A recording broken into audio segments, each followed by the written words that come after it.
Okay. All right. Paul, thank you for taking time to take care of this with us. I truly appreciate it.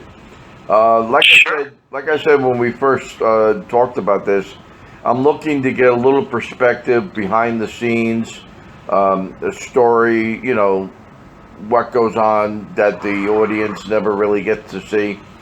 The Sure. tours and from the point of view of a band member. So, Right. where are you now? You still up in Montreal? No, I'm in Quincy, which is where I live, Oh, okay. just outside of Boston. Yeah. Okay. What percentage of the year would you estimate that you're on the road performing at the various venues Oh, you go to? oh boy. I don't know. Probably about 80% all the time. Yeah. Popa Chubby's pretty busy. I don't think this is the first weekend I've had off, and that's only because he went over to Italy and he's using an Italian guy over there. But otherwise, I'd be busy. I'd be working this weekend. So Yeah. he's really he probably does 230 dates a year. That does keep you popping, doesn't it? Yeah, absolutely. The last time I saw you live was at the Lizzie Rose Music Hall. Yeah. Music Room, actually, in Tuckerton. What's the longest drive you guys do to get from one place to another? Well, generally we try to route things, so it's like once in a while stuff gets happened. A lot of times at the end of a tour, a lot of times we'll end up in Florida, so then there'll be a 2,000-mile drive back or something like that. So that's maybe happens once or twice a year. If we'll do one long drive like that. And on the average, what do you do like between shows? Boy, it's really hard to say. Probably 4 to 6 hours when we're on tour. Somewhere around there, about 4 hours. I'd say about 4 hours. All right. And the reason I asked that because, you guys, you're traveling, you're together, it takes, like you said, 4 to 6 hours to get to the show. And for a typical 2 or more hour show, what is the setup time and the pre-show prep and all? How long does that all take?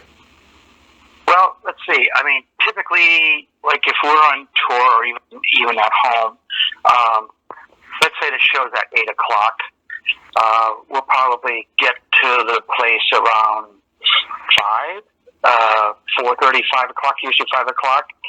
Takes about an hour, hour and a half for setup and sound check. So then, say that's around 6:30, and then we'll grab something to eat. A lot of times the venue provides the meal, so that gets us to about 7 o'clock, 7:30, and then we go on to play at 8. So that's kind of our typical day. Yeah, so hit the hotel, this is strictly... hit the hotel, get up and do it again. So this is strictly part-time work, huh? Yeah, right, exactly. Okay, you did recently play at the Montreal Jazz Festival. Yes. Last time I got to that was the late 90s. It was magnificent, and I'm sure it's gotten better over the years. What was your experience like playing in such a huge venue like that to an audience like that? It was fun. It was a lot of fun. It was fun. I had a great time. We all did.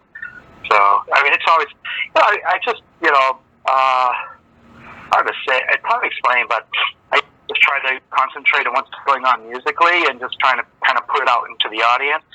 So, I mean, you can feel the energy of an audience, so it's obviously a little bit more intense when you're in front of, thousands of people like that, as opposed to like at the Lizzie Rose when there's, maybe 150. So, but, I don't know. It's not that big of it's not that huge of a difference to me. Sometimes, like in some of the bands I've played at before, if the guys on stage are a little more active, then,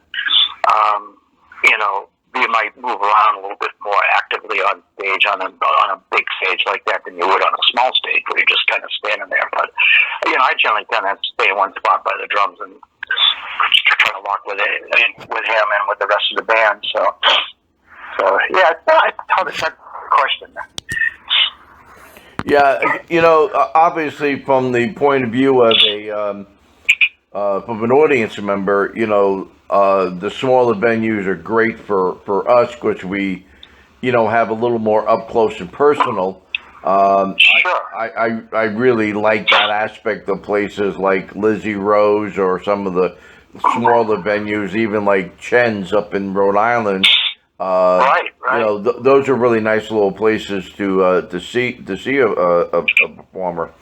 Oh yeah, definitely. But you're right. There is an energy, that lives its own life up in places like the Montreal Expo or the larger festivals too. Yeah. Now, when I got to see you guys on the Holland America Blues Cruise, right. Was that one of your first blues cruises? Me personally, yeah. Ted had done that before. And so, how does that compare to? I mean, here you are a week, and that's you're talking about for a 2-hour show, 4 hours travel and 3 or 4 hours of setup time. This is like an all-day event. What's a typical day like for you on a cruise line?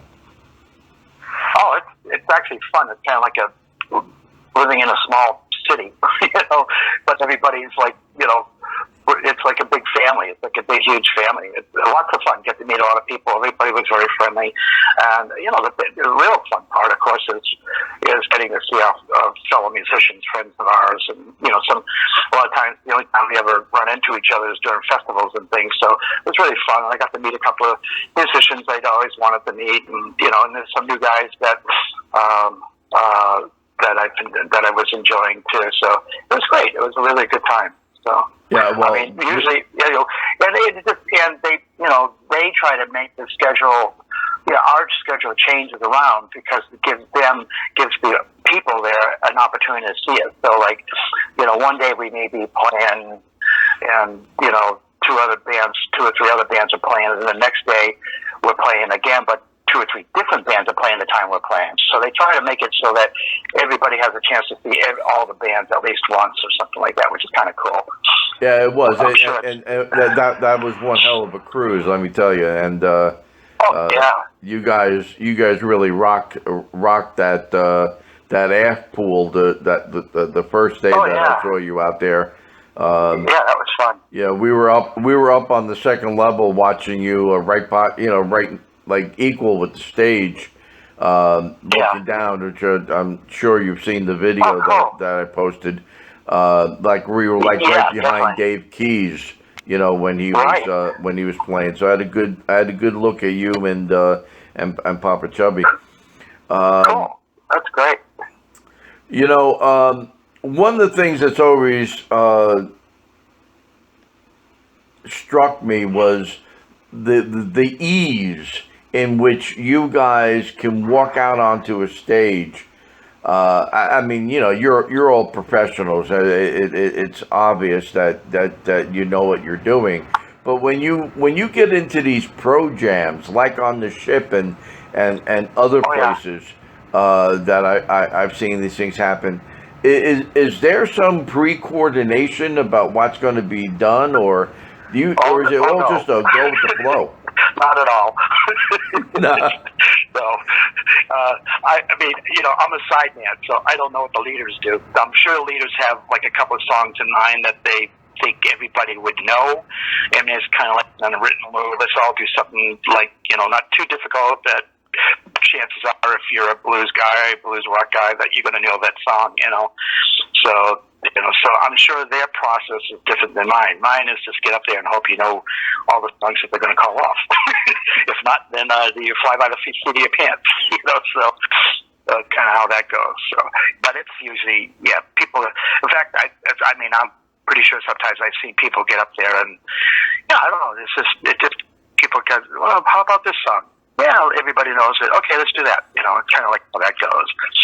Well, knowing that you guys don't have like some form of a preset set list, that makes it all the more impressive to me that the way you guys get up there and do those pro jams, and they are just phenomenal. And I think it's the highlight of the cruise. And and I've seen it elsewhere. Where an opening act pops up in the middle of the rest of the show somewhere. And just saw it recently with Vanessa Collier. She was playing. She opened up for the Dirty Dozen Brass Band, and halfway through the show, she's up there with them. Doing the New Orleans marching band music, and it was pretty damn cool. Yeah, it's great. Yeah, exactly. I always enjoy it. It's fun. Every band had its issues, and a lot of bands break up. Because of those issues. So how do you guys as a band stay focused while touring, avoiding internal issues and tension between members? And I'm sure it happens, but how do you deal with it? Well, again, in the situation that I'm in now, there's a leader, so it's not a democracy. So it's, it depends on the leader. I mean, Ted's pretty good at, being open-minded and stuff like that. But for me, as a sideman touring, it's part. Of course, the main thing is my musical skills, but then there's other aspects because, like you said, if we're in a van together 4 hours a day, then we've got to get along. So a lot of times, like if a leader is auditioning, like say he's auditioning 5 musicians for a spot, like 5 bass players, 3 of them might be really good, exactly the best fit musically for the situation, but maybe only 1 or 2 of them, like the personality would work in the situation. So that's part of the equation when someone gets hired. Is me as a sideman, I've always tried to stay flexible and kind of go with the flow because things change. Stuff happens, mistakes happen. Show up at a hotel and they don't have rooms, or they've given them. There's all sorts of problems that go along, and so it's when those things happen, again, usually the leader, or if there's a tour manager or something like that, they'll deal with that stuff. So there's a lot of that kind of stuff that is outside of my, that's, as they say, above my pay grade. My job's to play my bass and just try to get along with everybody. So that's a lot of it. I don't know.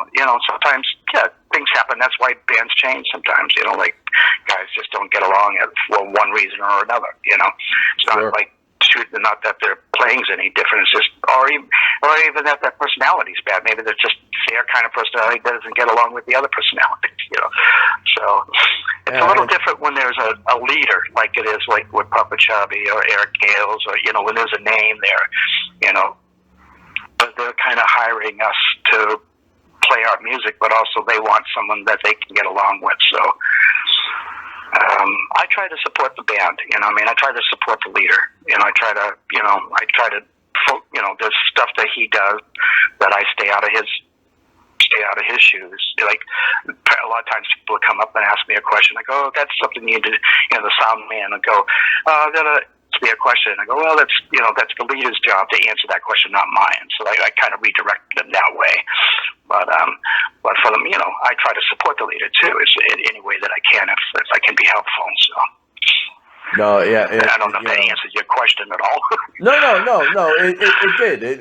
It absolutely did. And I got to tell you, I cut my teeth on blues back in the '60s.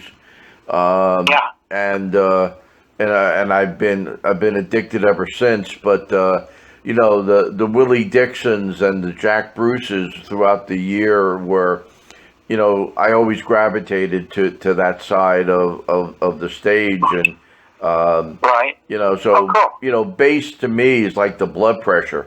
Without bass, there is no You know, it's all about the bass, as Megan Trainor would say. Yeah, absolutely. But you know, I love it, and but you know, why do bass players always look bored? Oh, I don't know. I think I don't know. Not that you do. I you know when A lot of times, I I've seen think a you lot of times play. we're really trying to listen to everything, you know, and we're kind of the background guys. So you know, I mean, our job is kind of lay down a foundation where, you know, the leader or the front people can build a house on, you know, build their music on. So Yeah. I'm usually back there concentrating on listening to what the drummer's doing, locking in with him, and hearing what's going on out in front, and trying to support what they're doing, especially like in our style of music where, you know, there's a lot of, you know, there'll be a solo going on. So I've got to, I've got to support what he's doing or she's doing, you know. So Yeah. No, but when I've seen you play, you know, I've always saw that you know, you're very involved and you know, moving and smiling and you know, anything but bored. But you know, that's the old standard line, you know, about blues players. Oh, I know. You know. Yeah. I know. So, You know, I recently read a book by one of the members on our blues juke, Anita Marie. She collaborated with Tab Benoit and wrote that blues therapy book. oh yeah, You know, I haven't read that. I have to take a look at it. it very powerful stories in there. A lot of interviews with artists. Mike Zio, Zito did the forward to it. Nice. And they talk about the use of blues in a therapeutic sense, you know, getting through issues and trouble. In the number of years that you've been doing this, you've come across any of those types of issues, either personally or through people that you know in the biz? You're asking like about like from people just in general, or either band members or you know other guys out there who have you know have pulled themselves out of depression or substance abuse or anything along those lines. You know, using blues or music as you know more of a therapy as a way to escape it all. I see. Yeah. I mean, I would say just even personally on my own level, it's helped me a great deal, and you know, just kind of. I mean, I think music really saved my life a number of times when I've you know gone through some tragedies and just having this hard time. Like the only time, so during those periods, pretty much the only time I'm ever happy is when I'm up on stage playing. It gives me a little break from just what's going on, you know, in my life personally, you know, and it also enables me to feel, you know, I mean, one of the cool things about what I do for a living is I get to express how I feel through my music, you know, and so, you know, most people when they go to work, they have to kind of hide their feelings, but I mean, to some extent I have to do that, you know, I've been in situations where a tragedy's happened and I've had to go on stage, you know, and I just kind of take a deep breath and just go ahead and play, you know. So, yeah, it's definitely just on a personal level. It's provided that for me. I mean, I've had on a personal level, like this last week, I've had a tough week, and I've had the week off and dealing with some personal stuff. It was different. When I went out and watched Rick Estrin, and he was great. He's a great musician, but on that, he just puts on a great show. And you know, it's like for those whatever it was, 2 hours that he was, hour and a half that he was playing, like it just forgot all my problems. Just had a great time, and gave me a little break from the world, you know. So so yeah, music's always provided that for me, and I always hope that I'm doing that for other people. People ask me what I do for a living. I help people forget their problems. If I can give you a couple of hours, kind of reprise from what's going on in the world and in your world, you know, then I feel like I've done my job, you know. I love that. Great. People play music for different reasons, you know. I mean, some people do it more as an artistic expression, you know, and there's nothing wrong with that. You know, if there's some great musicians that I respect, you know, that probably do that they just somebody like Leonard Cohen, an amazing songwriter, and he's doing it. I mean, I don't know. I never met him. I didn't know what his philosophy was. But while he was alive, it was art to me what he was doing. For me, I see myself doing art, but also providing some, for lack of a better word, entertainment. For people to help people to have a good time. So. All right. Well, I thank you for your time today. You're welcome. We went a little bit longer than expected, but I enjoyed every moment of it. Would you? Talking off a bass player, huh? What's that? I said I talk a lot for a bass player. I was joking. Do me a favor as we sign off. Would just give us a little brief biography of yourself or the acknowledgments. Let's see. I started off kind of playing.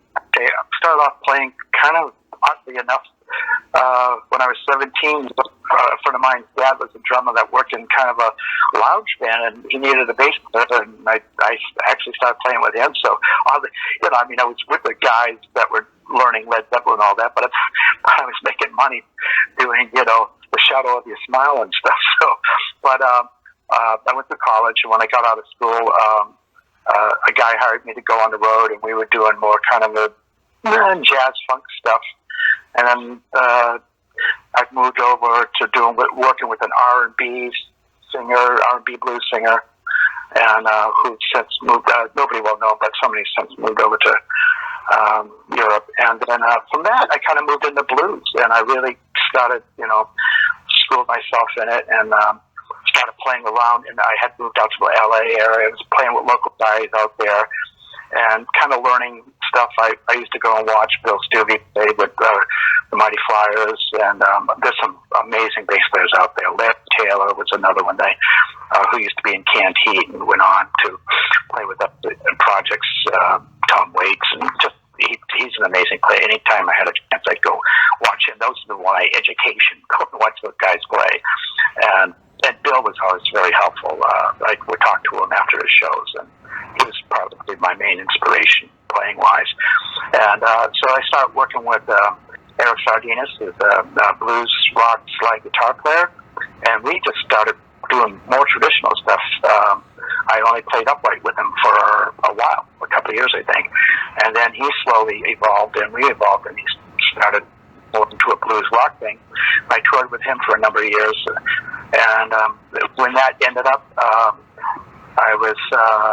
then I got an opportunity to play with Candye Kane, and that was great. And I was with her, it was really a joy with Laura Chavez, who's an amazing young guitar player. And she was a music director, which was, she was wisely on her age, but great songwriter. She co-wrote a lot of the stuff co-wrote the stuff in the last 3 albums that Candye did, and one of them I was on Superhero with her. And then from that, let's see, took away from blues and did some country music, and then popped back into blues, started working around area, got to work with people like Junior Watson and other people like that out in LA. Moved back here, and now I'm fortunate enough to be working with Popa Chubby, and that's been great. I've been with them for probably about a year and a half. I've been learning a lot playing with them. He's a very deep musician. He's got a lot of skills and otherwise, and so he's actually teaching me Tai Chi. Teaching you Tai Chi. Cool. All right. Thank you again, Paul. That's probably more than you want, but that's enough for to keep fill up your book or whatever you need to do there. So I thank you. I thank you again. I appreciate it. I thank you so much. Take care. Give my best to Stefano and Ted, please. I will for sure. Thanks all right. much. Have a good day.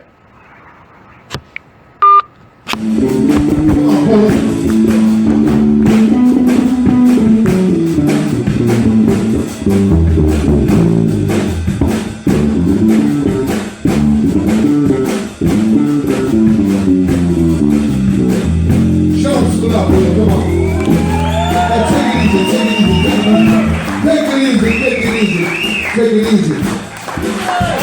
Ladies and gentlemen, before we get the drummer some, I want you to give a big hand to Stefano Giudici on the drums. Let's